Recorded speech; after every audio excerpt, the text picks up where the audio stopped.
Bonjour à tous et bienvenue sur Extreme Tennis, spécialiste en équipement et matériel de tennis en France et sur le web depuis 2008.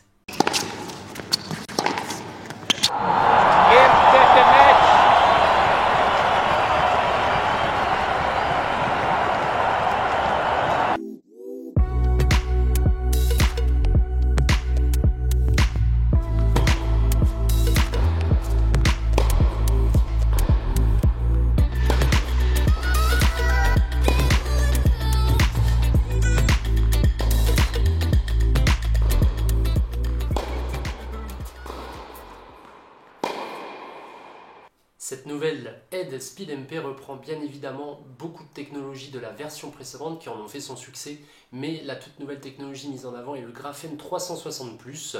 D'un point de vue cosmétique, on retrouve forcément la forme asymétrique du logo aide avec une inversion entre le blanc et le noir par rapport au modèle précédent.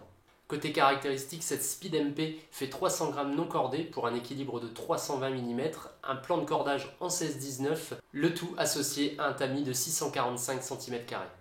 Le Graphene 360+ a pour but de réduire un maximum toutes les vibrations, ce qui vous apporte forcément aussi plus de confort. Côté technologie, on retrouve bien évidemment, comme je vous en parlais précédemment, le Graphene 360+ associé à la Spiral Fibers, le tout pour vous apporter encore plus de souplesse au cadre et notamment de meilleures sensations à la frappe. Pour ce test, nous avons cordé cette SpeedMP avec un Head Length Edge, ce qui me correspond parfaitement puisque j'attaque du fond de court avec du lift. Ça m'a forcément donc apporté plus de contrôle. C'est sans doute la raquette aujourd'hui qui offre le meilleur ratio en termes de puissance et contrôle. En effet, son tamis de 645 cm² vous apporte forcément un petit peu plus de tolérance à la frappe. J'ai été agréablement surpris par ce cadre puisqu'il m'a apporté effectivement beaucoup de satisfaction dans beaucoup de compartiments de jeu, notamment du fond de court lorsqu'il fallait attaquer vers l'avant. J'ai vraiment ressenti de très très bonnes sensations.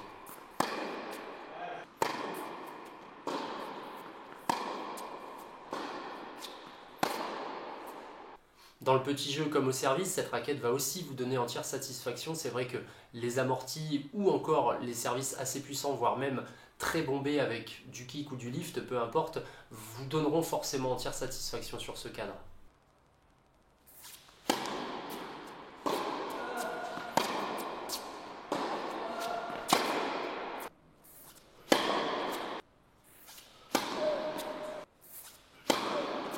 Son tamis en 16-19 offre forcément plus de possibilités pour la prise d'effet, même s'il en reste moindre qu'une Aide Extreme MP, où là, les balles bombées sont encore beaucoup plus vives. Si je devais retenir 3 points comparés au modèle précédent de la Speed MP, c'est vraiment le confort, la stabilité, mais également la précision. En résumé, nous allons conseiller cette raquette à des joueurs d'un niveau intermédiaire qui souhaitent développer de la puissance tout en maintenant le contrôle, mais surtout garder une bonne prise d'effet. Finalement, le type de jeu qui convient à cette raquette, c'est un petit peu le mien, c'est-à-dire attaquant de fond de court, vous aimez dominer les échanges, repousser l'adversaire avec des balles bombées et assez lourdes, et c'est forcément la raquette qu'il vous faut pour performer.